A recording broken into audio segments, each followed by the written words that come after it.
Welcome to Minnesota SportsTalk. I'm Josh Coan. I'm Carter Burquest. The Vikings have been eliminated from the playoffs after a 5-0 start. They did not make the playoffs. I don't know if we've had a more disappointing year. Maybe 2010 when the stadium collapsed.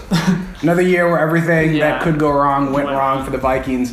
Even before that 5-0 start, but they were able to maintain it for a little while. So now it's time to play the blame game. Yep. And somebody has to be blamed. Someone has to be blamed, right? Who do we blame the most, or who gets a higher percentage of the blame for the collapse? 5-0 starts and not even making the playoffs. Are you allowed to blame the Galaxy for our failure? No, just kidding. But there was, like we said, everything went wrong. The question more would be what went right for this team. Not much. But I think the blame starts and ends with, the way everybody talks about it. It's kind of obvious. The offensive line was terrible.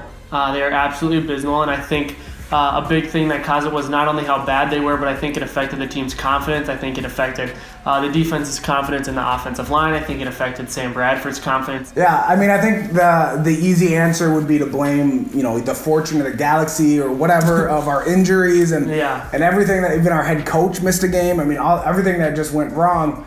And then I think the offensive line obviously gets a lot of attention. But I'm going to go a different way. And this is kind of a weird way of saying it, but I'm going to blame the wide receivers. Because the line was so bad, and a lot of that was because of injuries, we didn't have any sort of running game at all. And because Adrian was hurt, we had no running game. So the way to manufacture runs was to get the ball out quick to the receivers and make yards after catch. Well, Laquan Treadwell was supposed to be good at that, and he couldn't even see the field. I think they threw it to them like 2, maybe 3 times. 3 targets. 1 catch. 15 yards. And was hurt and then wasn't even active when he was fine. Charles Johnson was almost nowhere to be found. Jarius Wright couldn't, whether you want to say they should have activated him or not, didn't show enough to be active. So that's on him too. So I think I'm going to put a lot of the blame on the receivers. Obviously injuries, offensive line. But I think of the people that I expected more from, the most disappointing unit was that wide receivers unit. We don't have a true number one, but we had a lot of good guys that didn't do enough. Caught a lot of balls, but didn't get that yards after catch that I would have liked to see from the wide receivers unit. Little disappointed, even though Thielen has been fantastic.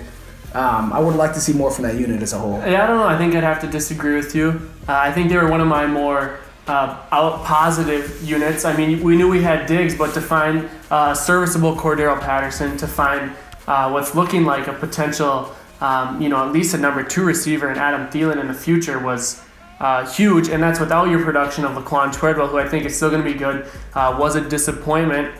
But with the stepping up of Thielen, I didn't think was as huge a loss as it would have been if we didn't have Thielen. Think about how much better Thielen could have been if you had Treadwell as a number 1 over there. True. And Cordero, he had a pretty decent year, but yards after catch are his strength. Whether he wasn't used enough or whatever, he should have done more. Yeah. I do think one more thing you could blame, and you can't put the whole season on him, but Blair Walsh, I did think had the turning point of the season at home against Detroit.